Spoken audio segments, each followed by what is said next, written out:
I mean it. I really mean it. We want to go live because it's Wednesday. It's the Mattriarchy, and the gang is back together again. Hey. Hey. So before we go on to that, I gotta say I really mean that, people. Right? That's a weird thing. So, Marm, I found you by checking you out online, and of course I know the joke in your name, and I dug it. And I don't want to talk about that right now, but it was you that introduced me to Matt C. Nice. I didn't know that. Yeah. Really? We were doing something, and you said, and Marm said you should have Matt C on because he knows about history and his comic is really cool. You should do a review of his webcomic. And I said that sounds cool, but you had taken it down from the web at that point, and you were getting ready to start releasing Curie and in its amazing book form. And seems like another age. And that was the thing is, but I met Twitless because his comic is so much like my comic. But yeah, it's fun to talk to you guys about this kind of stuff. And tonight, of course, our theme is right here. See if I can get this without too much glare. I can't without too much glare. It's terrible. Look at the glare on that thing. American Born Chinese by Jean Luen Yang. And I realized when I put up the announcement on Twitter, I transposed the initial consonants in his middle and last names. Oops. Like a moron. Oh, I always mix. I think we call that a microaggression in the business. Yeah, something. I tell you what. Luen Yang, Yuan Lang. Yeah. And the character's name is Jin Wang, so we have to not mix that up. Thanks. Oh. You know, like a protagonist whose name sounds suspiciously like the author's. Yeah. Yeah. Well, and like I have to say, like, and I was first introduced to this particular book because Marm did a review on it a couple years ago, and one of the things that I was fascinated from your review, Marm, was that you were talking about the way that Yang took the idea of well, you know what? Why don't we just break down what the book kind of is to start with for people who might not have read it? And I'm going to tell people out there in the world, first of all, your chances of getting a spoiler-free talk are very slim on this show, right? It's very unlikely you will get a spoiler-free talk, but all the spoilers. We're spoiling a book that was released like 10 years ago. Oh no. Still. But I will say the beginning part, let's go ahead and try to not take the end of it. And Marmaduke, since I got this originally from you, give us a quick elevator pitch of what American Born Chinese is. All right. So American Born Chinese looks like library bait at first, but there's more to it than that, which is why I find it oddly charming.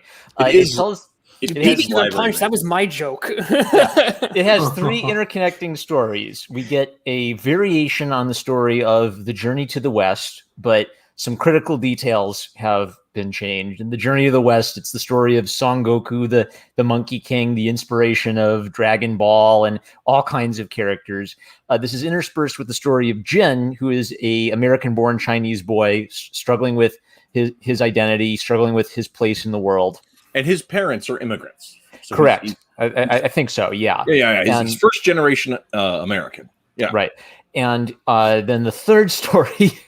You made me say this for a reason. The third story is the story of Chin Ki, a very racist Chinese caricature existing in a, I guess, like TV sitcom universe, who bursts into the life of Danny, a blonde American boy, and just tortures Danny by being just such an embarrassingly super duper racist Chinese caricature, and speaking in English all the time. So he's like the human equivalent of Egg Foo. Yeah, I don't know if you guys are familiar with Egg Foo from Wonder Woman. From Wonder Woman, yes. Okay. Yeah. That's a little black eye there for DC Comics. Oh, actually, over time, these three stories interconnect in an interesting way. So we'd have to probably get into like more substantive detail to talk about like all the overlapping elements. But it's basically these 3 plots going simultaneously to each other. Yeah. So, sorry, Twitless, what were you saying? No, I was just going to comment that Egg Foo, they rebooted him. He's actually really cool now. At least his design. The classic one, not so much. Yes, that's a cool design. That's Twitless, thanks for bringing that up. Not that one, the new one. It's interesting.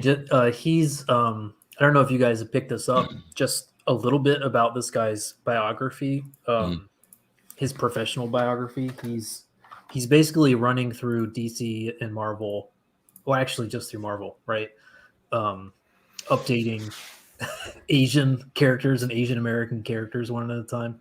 He just did Shang-Chi. Oh, cool. With an all-American creative, all Asian American creative team. So something I noticed when he did Superman Smashes the Klan is his essay on Superman. He like made sure to call out DC for having racial stereotypes in a DC book, right? So maybe this kind of like segues into something nice about Gene Luen Yang. So the kind of like the frustrating and interesting thing about him for me is I'm sort of like debating with him as I read, because I really strongly see Gene as a guy who is wrestling between racial identity politics and his identity as a believing Catholic, which makes him really hard to pin down, because there are elements of his writing that fit directly with the, I don't know, kind of like the racial identity narrative of the world, and other aspects of his identity that are very explicitly and very openly Catholic. So he's a guy that makes me think as I read him. So whatever quibbles I have along the way, I really do appreciate that aspect of his work. Yeah, I would agree entirely, and I think it's one of the things too that I think there's a dichotomy and of ideas that portray, in especially in the Boxers and Saints, the Shadow hero, and American-born Chinese, that there's a recurring conflict of themes that are played differently in each of those stories, that have to do with the how we define identity. That identity is part culture, but it's more than culture. It's part choice, it's more than choice. It's part heritage, it's more than heritage. And that's one of the things that I find really interesting in those pieces, because I think that's something that despite the racial animosity that some people have experienced, everybody has to go through those aspects as we define who we are, regardless of whatever else the world might heap on top of us. And that's one of the things I think is an unique conflict. It's I think refreshing to see somebody being honest about it, because it's not. I don't feel that at least in these pieces that Yang is profoundly saying, well, you can never fit in because you're an outsider. But I also don't see him saying, well, differences aren't real, right? And those are the two extremes that people want to lay on, and neither of those are correct. And I think that's a valuable subtext in those three anyway, the ones I've read. So yeah, there are a lot of examples of comics, mainstream or indie, all the way down, that don't have that too, because of the identity, the self-ascribed identities of the authors and creative team. It just doesn't seem like that complexity, that two-layered complexity is there. And it's nice, even though, like, I don't know, this is the only topic he's ever addressed in anything I've ever seen. He continues to circle back to it in interesting, I don't know, the complexity continues to be there. I think he tries to hit something in this. Well, and I think part of that has to do with, especially and I don't know if you guys have read The Shadow Hero, right? No, I haven't read that one yet. That's probably the only Yang work I haven't read recently. Yeah, it's really good, but it's also it's a different perspective on that trope, so to speak, right? So I think we'll maybe come back to that a little bit, but it's more of a straight superhero story. There's comedy in it, but it's a very golden age superhero story, and so because of that, the identity and the history is part of it, but it's nothing that drives. I mean, it's operative in the story, but it doesn't drive the story forward. So we have Quaff in Does that chat. make sense? We have the Quaff in good. chat saying you guys are horribly racially insensitive. Excellent. Quaff. All according That to my may be true. plan. That may be true. Thank you, Quaff. You're actually we should have invited Quaff to come talk on this one. Yeah, let us know if you've read this comic, what you think. Yeah, of it. yeah, definitely. Well, and here's the thing I want to point out, and this is one thing I want to go ahead and say. I know it's probably going to make everybody cringe, right? I don't believe that being a pink fellow, such as I am, precludes me from learning what other people have to say just because they're a different color than me, right? So, I'm not white. Edgy boy. My people are pink. So let's be square about this. So according to the progressive stack, you are cosmically existentially racist. Yes, it's inescapable. I'm so far beyond the pale of normal pale people. I'm just. See, so I escaped from that by identifying as a cartoon dog. My people have been enslaved since caveman times, and yet we're still you guys' best friends. I love it. I love it. Let's listen. Yes, that's funny because like speciesism is totally like an intellectual topic. It's gaining traction in certain circles. Which is stupid. Slippery slope. It's all a slippery slope until we fall off the slope. Well, see, and here's the side note. I would like to point out that the slippery slope is not a fallacy. Okay, so here's the skinny on fallacies. None of them are really fallacies if they are supported by truth or evidence. That's just people love to throw out rhetorical fallacies, but like it's only really fallacious if it's not true, right? And if you don't support it with evidence, right? I think it's an example of where context matters, right? Yeah. Like people tend to make the mistake either of reducing debates to symbolic logic, right? And if you reduce a debate to symbolic logic, you're probably going to miss some of the nuances of it. Or they're postmodernists and they sort of like lose the idea of symbolic logic and truth altogether, and everything becomes, like layers and layers and layers and layers of meaning going on to infinity, right? G.K. Chesterton had a great line that logical problems are supposed to be like standing on your head. It might get the blood flowing, but you're not supposed to stay standing on your head all the time. Give it up for cartoon avatars. Nice. Yeah. I would like to point out that when it comes to the logical fallacies, they're only fallacies if they're not supported by external evidence. So a statement itself is not a fallacy. So, like, for example, ad hominem, right? If you're just attacking me, that's ad hominem. If you're providing evidence that I'm an unreliable narrator, that's no longer ad hominem. You're demonstrating that I'm an unreliable narrator. Well, I'll give you another example, which is the fact that correlation doesn't mean causation. But it could be. If in fact the two correlating things did in fact have a causal relationship, then in fact, it's not the fallacy, which is kind of what Matt's point I think is, or Reese's point. If you provide appropriate evidence, it's not really a fallacy. So sometimes people like to rely on just the names of fallacies without actually digging into what that implies for rhetoric. But to get away from the rhetorical lesson, yes, let's do American-born Chinese. To me, I think this is in some ways a quintessential immigrant identity story. I will another one if people are familiar with. It's taught a lot in school. Is it Jhumpa Lahiri? Don't know that one. Sure. Well, she's not a graphic novelist, but she's taught in a lot of like literary courses. She did The Interpreter of Maladies, which is an anthologized short story. It gets taught a lot in freshman, sophomore level lit courses. And so if you listen to interviews with her, she really captures pretty well kind of what Yang is trying to do here. And she is an Indian. She's a child of Indian immigrants.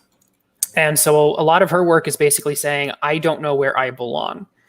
I look around at the people who I'm around because I'm like a first generation, immigrant here, child of immigration.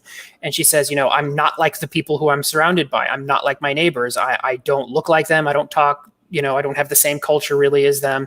But if I go to India, I have, just as many identity problems because I was not raised in India. I don't speak the language. I don't have the culture inculcated into me. So who am I?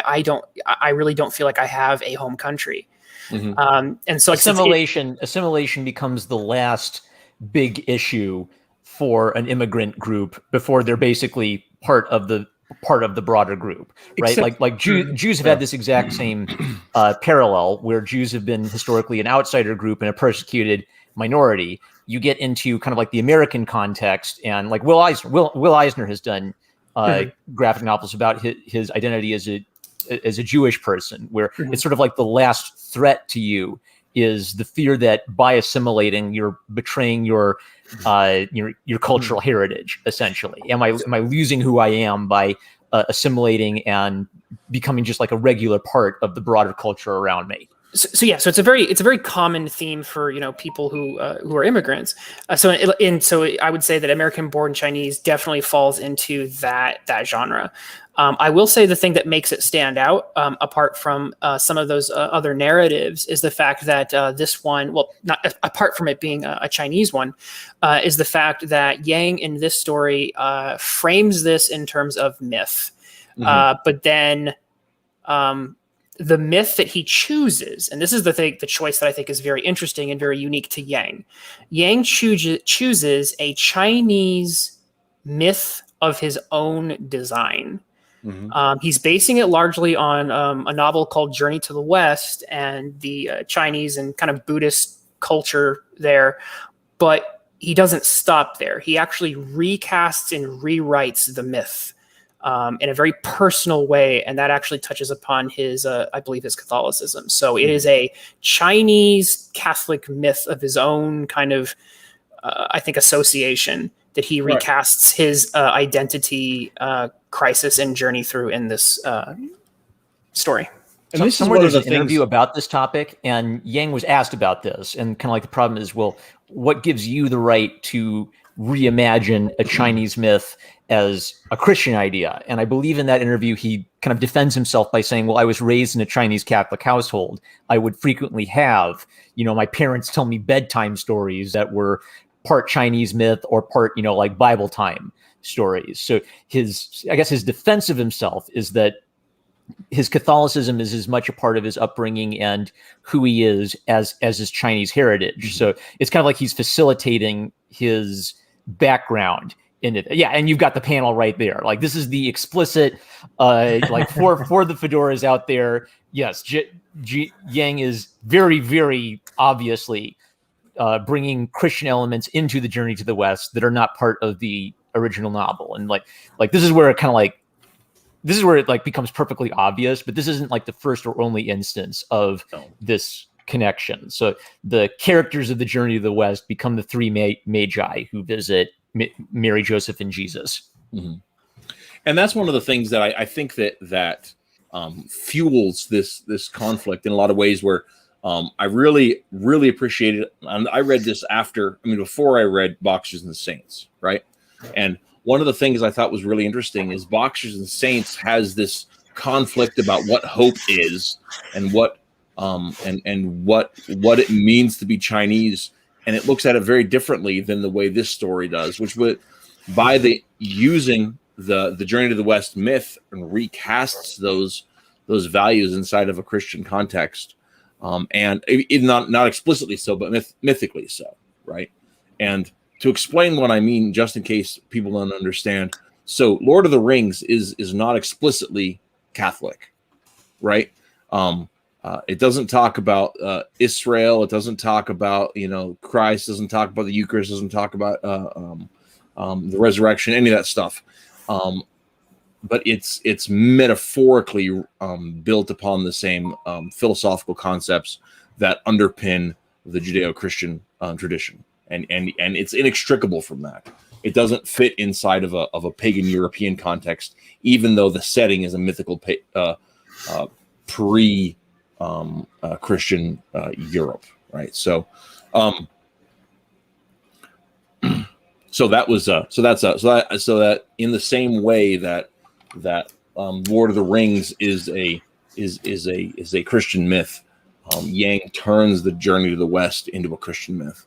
And I think that's super powerful in terms of the way, especially the way it plays into what is going on in the story, right? So, Matt, I have a question for Twitless and Matt C that kind of ties into that. So, when we talked about American-born Chinese, I recall that Matt Reese and I looked at Boxers and Saints kind of through the mythopoeic perspective, right? Like we were looking at it through the lens of a Lewis or a Tolkien and their view of myth as a what would be as a myth as a kind of like avenue for the pagan to Christianity, right? And I recall Twitless being dissatisfied with Boxers and Saints because he felt like there was never a moment where the full Christian worldview was acknowledged or where the character actually had it demonstrated an awareness of the Christian worldview. I remember Matt C saying something like, well, I think that Marm and Matt are looking at it through that kind of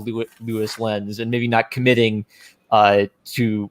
I don't recall one way or the other where you fell on that debate, Matt C. I'm curious if I liked how unsatisfied he was with something like that. That's about as Christian as First Second will ever publish. Yeah, I'm curious if that was still falling short for him. Does American-born Chinese, I don't know, update your perspective or reinforce your perspective at all? Because we get another Chinese myth / Christian mashup book. Are you getting more insight into Gene or Twit? Are you more mad at Gene Yang after reading American-born Chinese? So I read American-born Chinese first, so I was familiar with this. Okay. I'll let Matt speak first. Well, okay. So for me, this was my first time reading this. Actually, I skipped it in comics and culture class somehow, and. It's obvious to me. Yeah. I think so. For one, I think I like the art better. Like somehow just, I'm going to circle into the theme, but just like the thicker lines and he spends a little more time. He's a little more fussy about putting in more detail, which I like, and not just kind of committing to, I'm going to do, the most efficient route. I'm going to take the most efficient route possible with all my art, like he does with his later stuff. In this, like he's still trying to figure out how much he should do, and sometimes he does a little too much, and that goes with the story gets a little too complicated in places. He's a little too clever, I think, and the art is a little too fussy. But it makes me kind of like it more because I can see some of the rough edges. I think, like where Boxers and Saints feels it's very elegant, but very I don't know. It feels a little bleached in a way compared to this because I can feel some raw rage here. Yeah, emerging artist versus refined artist contrast. Yeah, I dig it. I can see some anger and frustration. His internalized inferiority complex is on more of a display here, and he hasn't resolved it. And he knows, and this is what's interesting, particularly with this panel, he knows that there's the circle can be squared in Christ. That's his belief, but I don't think he has a clue how that can practically play out. He can see the star at the horizon, but he doesn't know how he's going to get there in the story. And he does later, I think, in Boxers and Saints, or he has a better idea or a more elegant. He's farther down that path, I guess. So I appreciate the charm.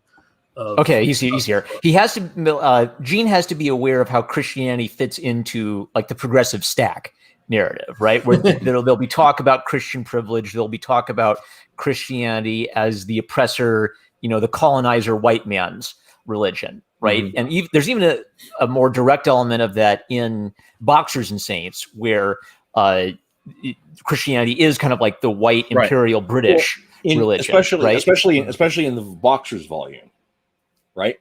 And that's and one of the things that I think is so interesting about the two set is that Saints, which is more succinct, right? But it specifically points, four girls, Viviana's journey into like accepting like the challenges of her life come through her faith in that. And I think that accepting your place in the world as where God has put you is actually a big factor in the retelling of the Journey to the West section, especially the second I think it is installment in here. And I'd like to when he who is basically he explicitly says to the Monkey King, be as God made you. God made you to be a monkey, right? I'd like to read it. I'd like to read it. So this is. I'll pull it. Give me a second. I'll pull it up. Okay. It's page 8. Starts at page 80. Thank you. Thank you for giving me the page number. By the way, okay, I'm on page 80. Page 80 is entirely a paraphrase of Psalm 139. I just want to throw that out there. And to contextualize, so the guy speaking it right is what's his name again? It means the creator of all universe and gods. I think it's like I'll find it for us. It's also, I got it. It's also very important. I got the page. It's also very important to recount the fact that this is a adaptation of Journey to the West.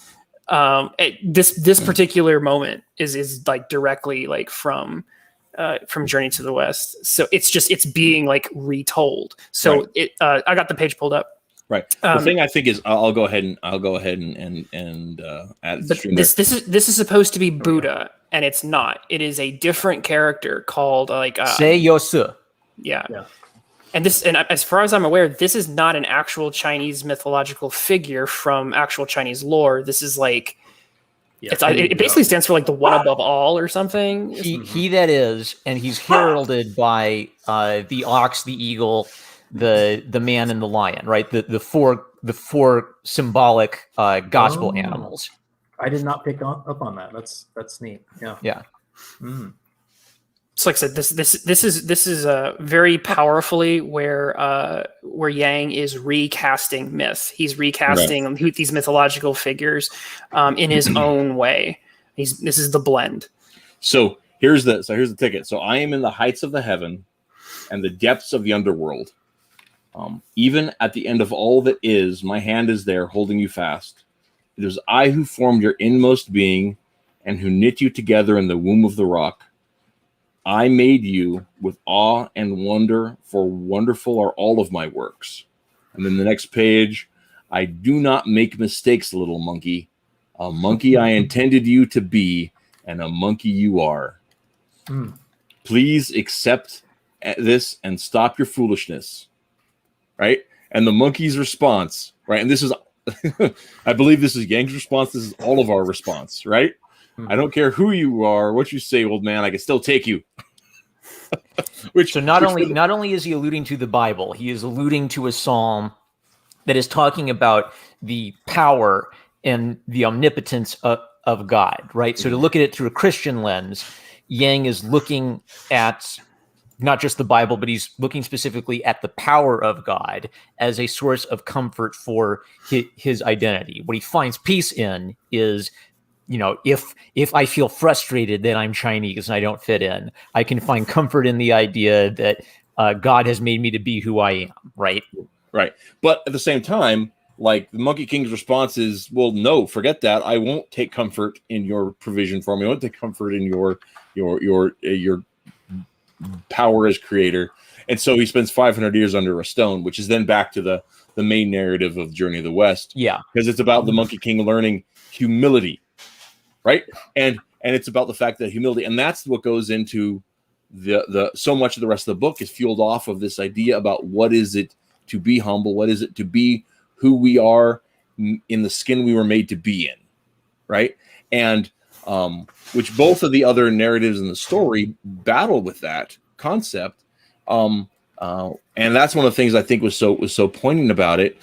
Especially because, like, when you look at Boxers and Saints as a sort of a follow-up into this, right?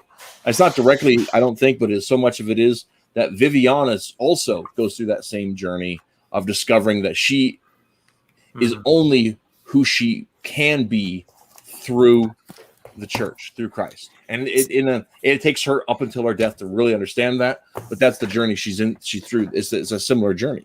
See, again, I don't see that as much in Saints. Like I said, I'm disappointed by the fact that I don't see what I need to see there. In this story, I feel like it's a little bit more. It's not like he 100% solves it, because it's like I solved racism or whatever. Like that's not clearly what's going on here, or I solved my identity crisis. But he's at least taking positive steps towards it. And honestly, you can blink and miss the Christianity here if you're not looking for it. To support that, I've had people comment on my review of American Born Chinese where I talk about the Christian elements, and they just don't buy it. They just think I know I'm right, but you could put this in a library and read it in a class. And I think if someone wasn't familiar with Psalms or the biblical worldview, some of this stuff would just fly directly over your head, blink and miss it. Yes. I mean, it's clearly, the whole, I formed you, in the womb thing, that's very clearly pulling straight from scripture. Yeah. But he's having this Chinese character say it, but that Chinese character is not the character who should be saying it. It's this other character. Because like I said, this in the Journey to the West, this is Buddha. Right. Which stands out to anyone who knows the Journey to the West, right? Right. You could pick up on it because you know the Christian part of the story, or you could pick up on it because you know the Chinese aspect of the myth and how Gene is changing it. Yeah. Right. Mm-hmm. Yeah. Can I ask you guys a question? That's what we're here for. Before we lose it, because we hit it pretty early on. It's such a crucial topic. Do you think that there's a tragedy in multiculturalism here? Is he struggling to see it as a success? Yes. Does he think it's worth it? Even I think the struggle is there. Let me go to the. I'm gonna stop share for a second. Let me go to the very end, because I think the very end of this story really just frames it perfectly. So let's actually, before you get to the very end, let's go ahead and talk a little bit of totally spoilery stuff. So the three narratives, right? The one narrative of Chin Ki and his cousin, Danny, the white kid, and who doesn't understand how he's got a Chinese cousin, and especially doesn't understand how this Chinese cousin looks exactly like a 40s stereotype, right? And he's terrified and tormented by it, and his life is just. And every year, this mascot basically shows up to make his life miserable. And so that's one side of the story, and it's just a series of misadventures in sitcom style. I've got it. We got to show Chin Ki. Yeah. Can I just say, I love anybody who is ballsy enough to draw a racial stereotype. I don't care what the context. Just congrats, Gene. You have balls to draw this. Yeah, and we're all officially allowed to talk about it. Because we have a pass because Yang is doing this. So, the other side of the other story, and I'm going to forget the kid's name. Jin or Danny? Yeah, Jin. Jin Wang. Yeah. Right. So Jin is a first generation immigrant or first generation American. His parents are immigrants. He's having a hard time connecting with people. He's growing up bilingual. And then he meets a kid in his class who comes in fourth grade, who's he's a first generation immigrant. He's himself immigrated, and so they both can speak Chinese. They have similar things in common in that. But Jin wants to be be accepted by the larger world, so he doesn't want to just communicate in Chinese. His friends got he's got family back in China. They have connections to all the cool Asian toys, word of all that kind of stuff, and so they have a lot in common. But there's this pull between I want to fit in with my friends and with our other friends, and you're cool, but can't you be less Chinese, less fobbish, less fresh off the boat? Yeah. And that's a conflict that Jin goes through, and then of course they're out on the cusp of puberty, and dating comes into the factor, and all that kind of stuff. It's and so those are story points in there.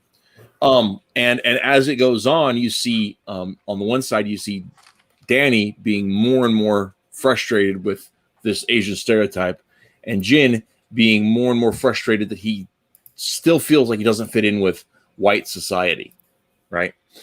Even though he does. I mean, even though he's got it's just there's some silly things that are just part of growing up that have nothing to do with his ethnicity, but he can't see it that way, right? Hey, we're on page 2 on Google. If you Google American-born Chinese, good job. I would agree. I would agree that he doesn't see it that way. right? Yeah. I would agree that he doesn't see it that way. That's fair But- commentary. I'm just saying. Right. That's- Right. Yeah. But I mean, like here's part of the thing I want to get back to this whole thing, right? So I live in a town filled with German immigrants and Mexican immigrants, right? I'm like one of 3 Welsh American people in this town, right? We don't fit in with our surrounding culture. They have different values than us. They're not loud like we are. You know, that's not part. I grew up as an outsider because of these intrinsic cultural aspects of my family that don't fit in with the rest of the predominant culture, right? Mm-hmm. Even though I'm close to the same color as the rest of them, they thought I was a freak, right? Because I don't fit in with with the way they do things, because I'm too ostentatious and I'm too loudmouthed, and that just doesn't fit in with the way we do things. And doesn't Gene even goes into that a bit, which I appreciated, was his friend is Taiwanese, right? And like everyone's from a different region of and he has Asia.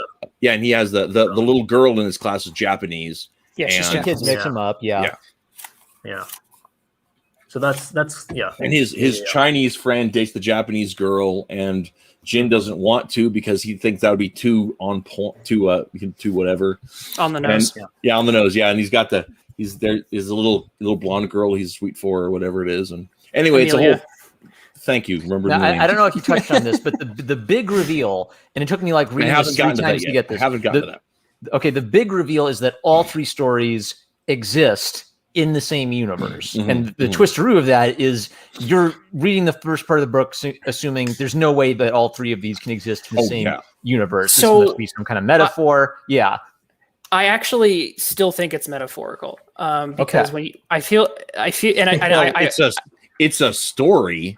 No, I even on the diegetic level of the story, I think that because the sort of like magical things that happen are so magical that they would totally like. I think they would they come up with a bunch of plot problems if they're played straight. So I've got a panel right here, Reese. Okay. But one of the critical things is Jin Wang, who we've seen some of the Chinese characters earlier. He in transformation's a big kind of motif throughout the novel. At some point, Jin basically becomes the stereotypical American he always wants to be, and he calls himself Danny. Mm-hmm, mm-hmm. So, and this is one of the narratives that kind of interlaces with the others. Here's the issue. It's not an issue, but like when I thought about this, it's like, okay, so his parents don't go, oh my gosh, our Chinese kid became grew a foot and became blonde. So it's like I said, there's some like diegetic problems. Like no one says, hey, where did Jin Wang disappear to? I interpreted this moment as, and I think this actually bears out. I went back and reread some of the sections that this appears in. I think you can interpret this as this is Jin at a moment in his life of identity crisis, completely divorcing himself from his Chineseness. Mm-hmm. And he takes on a new name. And notice earlier he was changing his hair, so he was already kind of trying to become this new character. He's just embracing it. Right. I don't think he's necessarily magically becoming this. I think you can read this as it's more of an internal thing that's going on, because to read it as like straight magic, like throws in so many issues from a plot standpoint. And I think it actually undermines the more emotional resonance if we go down that particular path. I got it related to that down for him at this point. So I would agree with sorry. Go ahead, Mardu. Okay. So the reason I initially hated this book is kind of like, as Twitless was saying, I liked it better when I was interpreting it purely as metaphor. And even like the suggestion that all of these are canon, to me, seemed to miss the point. I actually kind of like Twitless's idea that maybe there still could be a metaphorical aspect to it. But kind of like one example I can think of is Danny/Jin's parents talk about whose nephew is Chin Ki's, and the dad thinks that Chin Ki is the mom's nephew, and the mom thinks that Chin Ki is the dad's nephew, and that takes place in real world, not in sitcom world, right? So there were already like really like strong tonal differences between the three stories that didn't make them fit together. And then at the end, there are kind of just like a few little nudges that maybe all three are happening simultaneously in some fashion. And I guess maybe like the last big revelation is that the Monkey King seems to be some kind of angelic servant of God, where he's now at peace with himself as a monkey, and is, I guess, trying to deliver the message of peace with oneself as you were created to be, to Jin slash Danny. Yeah. So one of the reasons I actually liked Boxers and Saints better than American Born Chinese is I see both of them as books where Gene is experimenting with narratives interconnecting with one another. And American Born Chinese, the interconnecting narratives all build up to this dramatic twist at the end. That's all kind of a little confusing from a plot perspective. Whereas in American Born Chinese, at least the interconnection of the narratives feels more natural to one another. Like there isn't a dramatic twist that makes you basically question the narrator, right? This is almost like an unreliable narrator problem in graphic novel format. Yeah. Apart from that moment though, where the parents go, I thought he was your, cousin or whatever. Every moment that Chin Ki basically revealed and Monkey King, all those moments are just between Jin and like he's by himself. Like there are no other witnesses, which also lends me to think that there's more of a metaphorical thing. But you are right, Marmaduke. There's a couple of like kind of bleed over moments that give you a little bit of doubt. There's some ambiguity there that lets you kind of like go one way or another. But again, I feel like if you go too far, like it just blows up the plot with some real problems. And that's one of the things that I want that I really think is I think one thing that would lead credence to Twitless's concept too is I don't believe the parents are ever on screen. I think they're only ever word bubbles from outside. I think there's like one panel. I think you see them for like one panel, maybe. It's page 225. It's when they're having that conversation. You get to see them both briefly. Well, let me look quick. 225. But to an earlier point we were talking about, Marmaduke was bringing this up, I think, and Matt did. Well, yeah, but I okay. We see Jin's parents. We don't really see Danny's parents at that point because they're already. I mean, that was the question. I mean, like when he's a white kid, we never. Oh see yeah, you don't parents. see them. Oh, I see what you mean. Yeah. That's what I'm getting okay. at. Right. But part of the thing I think is like one of the reasons I think it's all of the things are true. Right, because that's one of the dichotomy questions that is placed in the book is the whole concept of American-born Chinese. Is he American? Is he Chinese? Does he have this mythic Chinese heritage or this Catholic heritage? Does he where does he fit into all of this kind of stuff? And I think the idea that it's both metaphorical and metaphorical. I mean, it's metaphorical on multiple levels as well as being canon within the story. And I think that's the debate that's going on there, and that's the conceit that is proffered for the sake of discussing the nature of identity, right? And that these dual identities not only can coexist, but in some ways have to coexist, unless you're going to give up one or the other. So I just kind of see it as a like it was just a vehicle.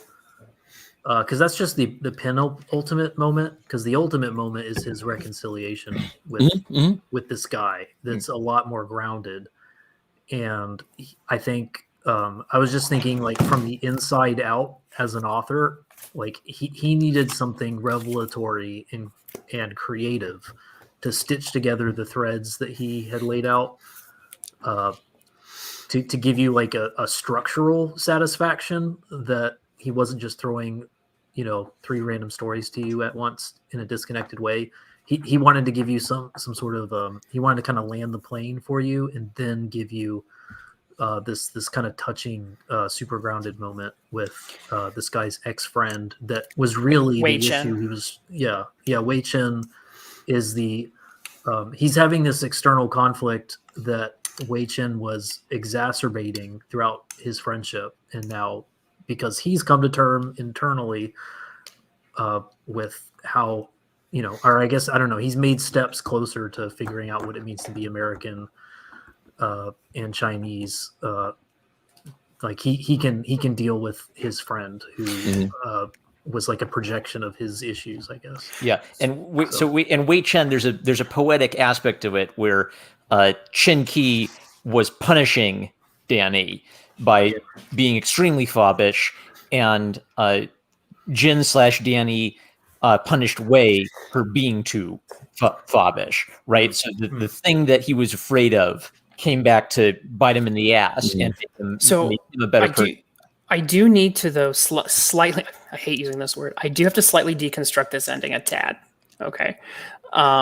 This ending seems on the surface very positive. I would like to push back against that for a moment. So I think it's a little bit less exciting or less positive. It's not, again, I'm not saying it's not positive at all. And I think there is some hope here, but I think there is something that is working against it here. So at the very end, Wei Chen is he's fresh off the boat, right? So he's definitely, and we end up learning that this character is actually the son of Monkey King. So he's not even really a human technically from the mythological side point, but from the human side point, he's a human, right? And he's if we take the more realistic side of it, he's Taiwanese. So whereas Jin is basically, born in America, right? And so he again has that sort of identity crisis going on. In this ending scene, Jin has basically trying to reconnect with his Chinese side. But we also see the fact of how difficult that is and even impossible that is. So in the page before this one, Jin sits down and he points at a Chinese menu and the waitress says, that says cash only. So Jin doesn't even have access to the language of his supposed identity. And he's going every day to this diner. At the very end here, the genuine Oriental, as it were, the genuine person who's got some ties to that identity says, the milk tea here sucks. Speaking in Chinese, that's what the brackets exactly. And then Jin says, I thought it was okay. And then the authentic person says, basically schools him a bit. And just says, no, it's like they didn't make it right. This tastes like poop. And Jin's like, and he says, I'll take you to the real Chinese experience, essentially. And Jin says, oh, that'd be cool. So Jin is like willing to learn. He's willing to kind of like, maybe learn some of this culture, but it's also being shown to us how difficult or even impossible that may be to completely take that on. He may be able to become more Chinese, but he's always going to be American-born Chinese, So again, I still think it's a positive ending, but it also, there's some nuance here. Now, narratively, if we take the interpretation that Wei is the son of the Monkey King, he's rebelling against his divine purpose, right? Mm-hmm. So he felt like a fob. He felt like he was getting teased. And now we sort of see him fully embracing, almost like kind of like saying, okay, well, if you're going to be racist against me, then I'll super embrace my Chinese heritage, right? So I get the vibe that Jin, so I kind of see your deconstruction, Twitless, and I picked up on like the Chinese subtext of the conversation, but I feel like the narrative element that Wei is rebelling against his father, the Monkey King, is a really critical part of interpreting this scene, because my recollection is the Monkey King actually asks Jin to talk to his son one more time and try to like help him find his way again. So I'm not seeing his name's Wei Chen. Yeah, Wei Chen. Yeah. We're all racist for making jokes about it. Uh-oh. Where's the quaff? Well, that's interesting. So this is kind of like tying into something big. So the reason I debate with Yang a lot as I read him is it's sort of like if a lot of writers they sort of chisel their message on the wall in letters you can't miss. I literally can't find the Aesop's fable parable of this kind of stuff, right? Because I think you could make an equally valid interpretation that this is making a pro identity politics argument, where right. So maybe if you embrace your identity, that gives you a sense of who you are. At the same time, it's questioning that and sort of using the Catholic angle to suggest that maybe there's more than greater. that. There's the greater identity, and I think that's like one of the things about the deconstruction that I think is key in this. And maybe I'm overreaching on here too. Tell me if you think this, but like their entire conversation is in Chinese and English, right? But they mutually understand each other, right? Their cultural differences aren't a barrier to their communication, right? And the book, and what I was showing up on the screen earlier is the book has an afterword. It has a final panel. I'll pull it up. Yeah. It's at least I think I can. Yeah. One. I think it's here we go. Yeah, right there, which is clearly after this scene, right? Where they're putting videos of themselves singing some silly pop song up on YouTube or whatever the hell, right? Well, and that has them together, right? So there's a continuation of their friendship that's gone on because, Jin has humbled himself and has asked for forgiveness from his friend, and his friend has accepted his forgiveness, and their relationship, their friendship was the dissolving of that was one of the things that the Monkey King had mentioned previously, had sent his son to this path of rebellion, right? So the idea that hope for restitution is there because of this friendship has been restored. And I think that's something that's an important aspect of that too, despite the fact that the way the dialogue is written is intentionally emphasizing the difference in their speech, but not a difference in their understanding. Even though they're understanding different things about it, clearly. I mean, like Jen has something to learn. I don't think you're wrong about that, but they're still having a conversation. They're still participating together. Got an interesting question out from chat here. Do you think he's scared to get too specific for fear of people's reactions and seeking plausible deniability?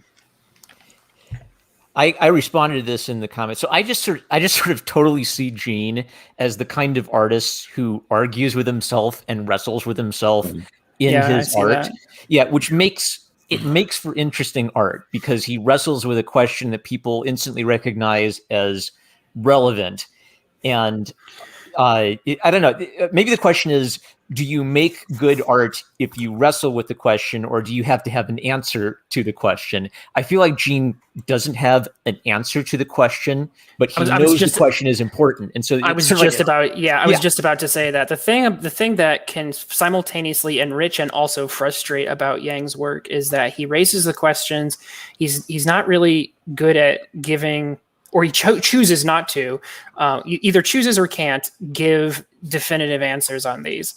Well, and so he's hopeful, I think, that he can, journey towards an answer, but giving answers is not what I've been seeing in his work. And Matt Reese, you've sort of suggested this panel as an optimistic note of reconciliation between these two. And so reconciliation between the two characters metaphorically becomes reconciliation between the two, cultural identity problems. Yes. Maybe one thing I'd throw in there as a negative point is, as Yang has gone on, it's sort of like, it seems like he's stuck on this question. And I'm thinking mostly of Superman smashes the Klan. It's sort of like years later, his ability to write a story about American Chinese heritage. It's getting harder for him to tell that story, not easier for him to tell that story, right? I couldn't stand Superman smashes the Klan, not because the problem with Superman smash. You there? Oh no, that was gonna get good. Yeah. I was just gonna say that apparently since we've already read 2, I guess we're just gonna have to reassemble this panel and read all of Yang's work. Yeah, I saw it as like the culmination of Yang's work, and I saw it as a less good version of American-born Chinese than American-born Chinese. So I feel like Yang is getting farther away from finding an answer rather than closer to finding an answer. So Boxers and Saints, is that the best, if imperfect? Is that like the highest version of the same story told? I guess that's a good question. Okay. It's sort of like if American-born Chinese is the American and personal story, Boxers and Saints is the let's step outside of my personal experience and let's look at like an interesting moment in history to try to tell the story. And I always feel like if part of me always feels like if you want to tell a big story, like start telling a story about a war or start telling a story about a martyr, because that's going to crank up the stakes of everything. It doesn't mean you can't tell a story about like a down to earth, human first world problem. So I guess specifically the reason I like Boxers and Saints better than American Born Chinese is it feels a little bit less like an American trying to find his own identity, and it feels more like a comic artist finding an interesting story in the past and in history. Twitless kind of made a really interesting argument that Boxers and Saints doesn't have a lot of strong definitive answers on the Christian question. That's so tough. I can't nail it down. The Christianity is more explicit in Boxers and Saints. It's a more prominent part of the narrative. But maybe in American Born Chinese, the interaction between the Monkey King and God, and the Christian God in the guise of a Chinese character, it's far more cohesive. Yeah, and it's far more faithful. The vision of God we get in American Born Chinese feels like a more biblical idea of God, whereas Christ's appearance in Boxers and Saints feels more like a kind of like a Catholic mystical So if experience. I could frame it this way, I would say it potentially like this, and I might be overreaching, but I would almost say that American Born Chinese is the Chinese myth being reinterpreted through the Christian one, whereas I think in Boxers and Saints that kind of almost goes the other way around. I feel like Joan of Arc being reinterpreted as a Chinese. I feel like the Christian myths get reinterpreted. The Christian faith gets reinterpreted through Chinese myth. So I feel like the focal point is different. I could see that. Yeah. Well, and that's actually one of the things that I think that both of these works kind of beg the question of. And sorry, I had to step away for just a second there.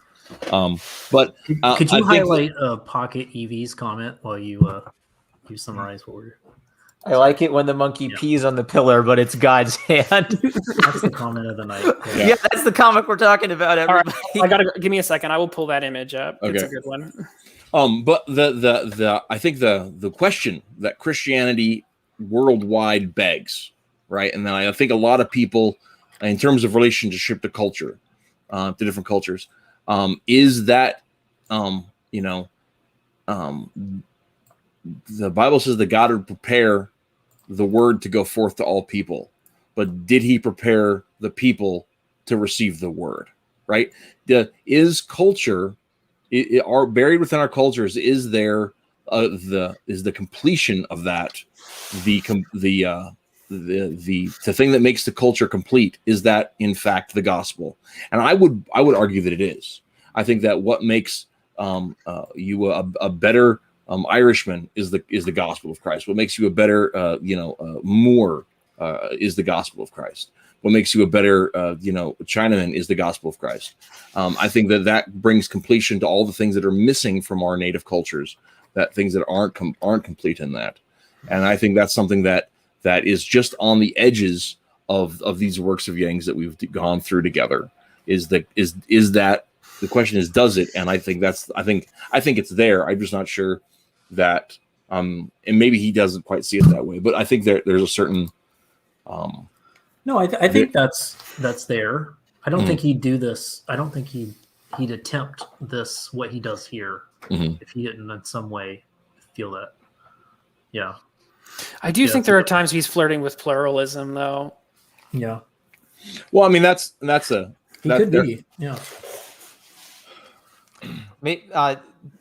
I think when we talked about Boxers and Saints, I mentioned I can't tell if he's trying to make a syncretistic point, like Chinese myth is true and Christianity is true, or I can't tell if he's trying to make a C.S. Lewis point of myth as arrow pointing to Christ. And it kind of strikes me that especially in Boxers and Saints, Christ appears as a significant figure, and yet I really resonated with Twitless's argument that we don't actually get like a presentation of what the gospel is.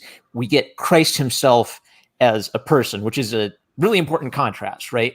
Like I've had this striking, series of conversations with, like atheists or raised Christians, where a lot of them cannot get past Christ himself. So they might even like get to the point where they'll call themselves an atheist. They might get to the point where they are like openly rebelling against the religion of their parents. But it's sort of like the person of Jesus Christ himself acts as a kind of sticking point to them, where it's really hard for them to like bite the bullet and say, yes, I hate Jesus too, right? Like even like in sort of like the secular culture, it's still taboo to make fun of Jesus the person, even if it's totally acceptable to mock Christianity the religion, right? And I feel like maybe this is how much of this is Yang fighting with his Chinese heritage and how much of this is Yang fighting with his Christian identity.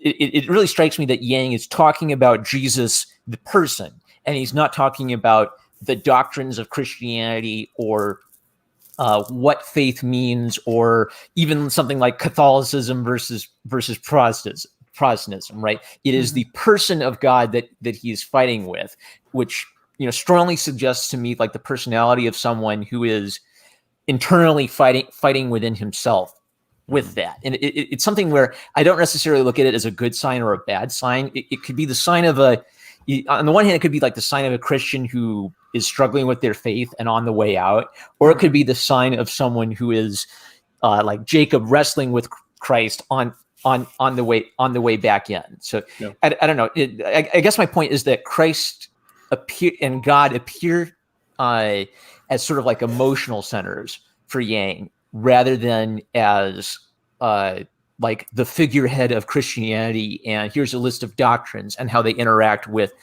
his Chinese heritage. I guess the point I'm coming back around to is that Yang is using his art as a personal exploration and a personal struggle, which is kind of like my frustration. It's simultaneously like my frustration and my interest in it, because I recognize the voice of someone who's arguing with God through his own art. Yeah. Yeah, which is a funny thing, and it's neat to see in a Roman Catholic work. I actually don't think it's funny to see in the work of a Roman Catholic. I think that's a very Catholic thing to do, right? I mean, because I mean, it's like we don't need these traditions. We just need a relationship. No, not that part of it, but the idea that that you're a practicing Catholic because you haven't got it right yet. Right. Ha ha ha. Yeah. I mean, I'll add it. But that's a big factor in a lot. And if you talk to a lot of Catholics about stuff, is that like the ones that are serious about it, they know that they're not meeting the mark. So it's a continual striving, and that mark can mean lots of things. It's not always just about do this, don't do this. It's about what does it really mean to submit to the church? What does that even mean? And like there's especially if you talk to Catholics that disagree with the Pope a lot. Suddenly that becomes a whole different level of stuff. That's a good point, but I would have to also add to this that we get, I think, something different in Yang, especially in Boxers and Saints. Not so much in American-born Chinese, so I don't want to go too far into the Boxers and Saints discussion. But but I will say that there's a difference between what is my relationship to the church, what does God want me to even do, like how do I live? So those are different conversations, but they're both based on the warrant that I believe in God and his will is important for me. I'm just trying to work out what that is. There's an entirely different conversation to be had when it's like, do I even believe that Jesus is the Christ? That he is the one way and the one door, the only way by which I achieve salvation, and none shall come to the Father but through me. Like if you're having that's another level of conversation if you're having that one. Okay. Right. He doesn't do that in his books, does he? That's not the subject, right? Well, I feel like in Boxers and Saints, though, with some of the pluralism kind of leanings, it's almost like we're maybe getting to that point. Like part of the problem is we don't have a lot of biographical data on Gene, and we're wrestling with art that clearly has autobiographical elements put into an artistic context and is ambiguous. Right. So it's like if you were Gene's priest, I guess, and you would hear him go to confession and confess, what his relationship with God is, you would have special insight into his art, right? And so all I have to work with is the suggestive elements of his art, right? I'm going particularly off of Boxers and Saints, when you have like Jesus basically being interpreted through the Chinese lens of like the million hand eyes guy and stuff, and that's where it was like. At the same time, like if you look at the descriptions of celestial beings in the Old Testament, they're not that far off. God is never pictured that way directly, except it says his eye goes forth over the whole world, right? In Psalms, that's a poetic. No, I don't necessarily. But the thing I'm getting at is I don't necessarily see, and this is something I have highlighted Evie's comment. I don't necessarily think that's so much different than when when Swedes paint a blonde Jesus or when Africans paint a black Jesus. Interpreting Christian imagery through the lens of your culture, of how you're already doing art. It just strikes me that like I felt the syncretism while reading it. Twitless has sort of argued that he definitely sees the syncretism element. Evie sort of sees the syncretist element. So the reason I bring up like you kind of have to be his priest is the reason I brought the mythopoeic element is the mythopoeic element is a way for an Orthodox Christian, I think, to interact with pagan myth. Like this is a problem for first century Christians. What does Christ have to do with jump in Greece, for just a second and say that I'm willing to say that it's possible that Marmaduke and Reese that it is that. If it is, it's a stretch because I'm sorry. I'm not saying your viewpoint's a stretch. I'm saying that the artwork is a stretch because it's a bit ambiguous as to whether or not it is, the symbolic, as Evie says, or the syncretistic. And so, I definitely think that in that sense, there's some reaching going on. Lewis, so maybe this actually would support your point, Twitless, is when Lewis does mythopoeic stuff, he then also kind of like brings in a frying pan and hits you over the head and it says, "Oh, Aslan is a metaphor for Jesus." Yeah, right. So you kind of like run out of options to interpret Lewis as a closet pagan. Right. Well, can I say like I had a secular Jewish friend in college who saw Lion, the Witch, and the Wardrobe with me, and he was like, "Wow, that's a really nice." All those kids were struggling with having no father in the home, and they projected it into this talking lion character. And I said, "Do you realize this is just it's just a giant allegory for the gospel?" And he's like, "Oh, come on, you Christians, you see everything through the lens. Like Jesus isn't everywhere, guys." That's an example of like you winning an internet debate before it happened.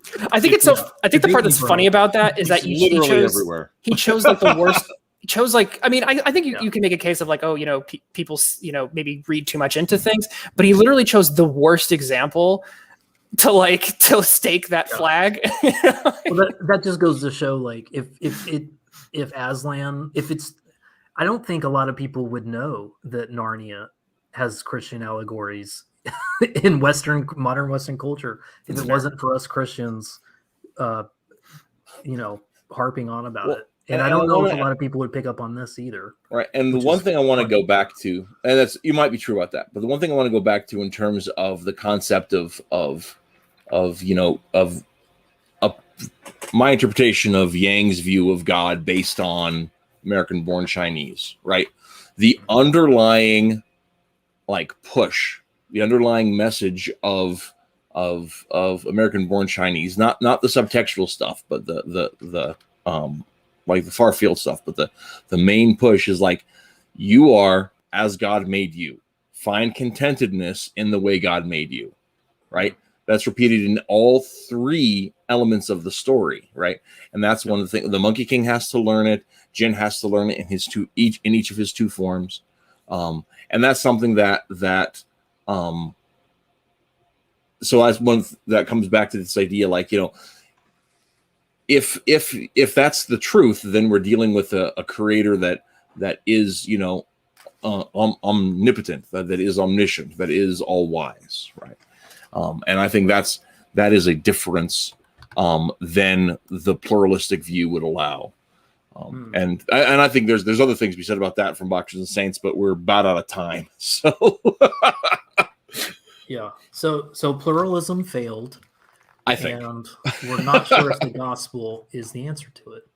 Well, You mean the context of Yang's work? Yeah. in the context of Yang's work. Okay. Yeah. Multiculturalism ruins children, and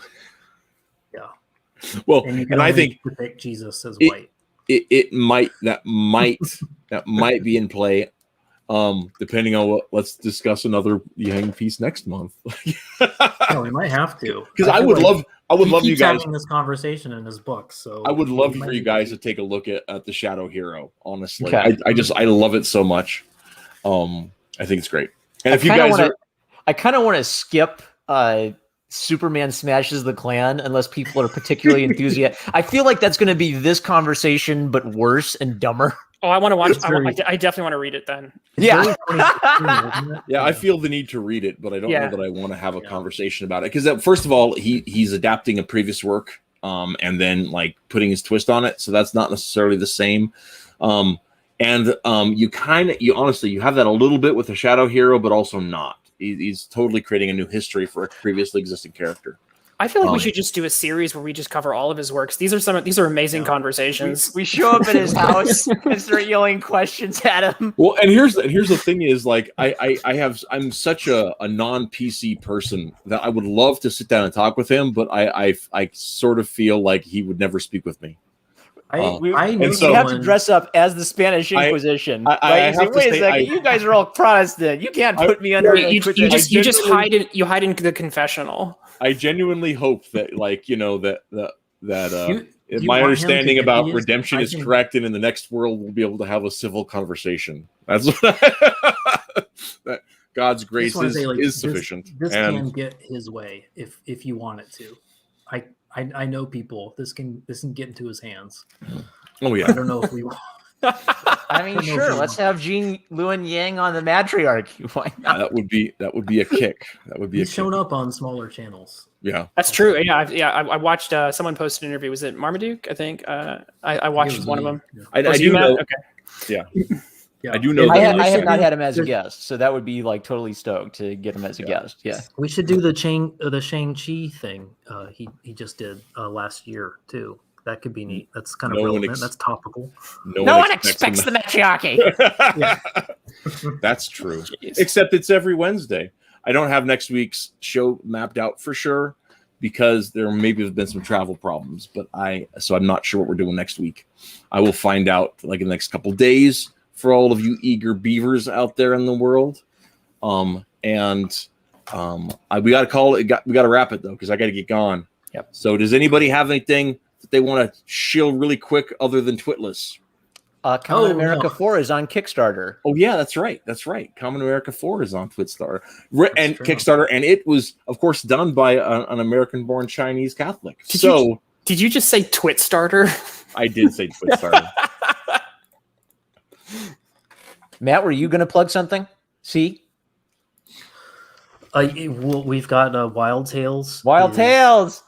That's going to be printed. I've been working on a page, one of the last 4 pages, while we were talking, and I'm trying to get that done this weekend and off to the printer. So someone could do a marketing series on how you market Kyrie because you take like hot button political memes and you somehow manage to Very make like dangerous. completely inoffensive memes about how amazing Kyrie is Those are fun. based on whatever the hot button political issue is. It's genius.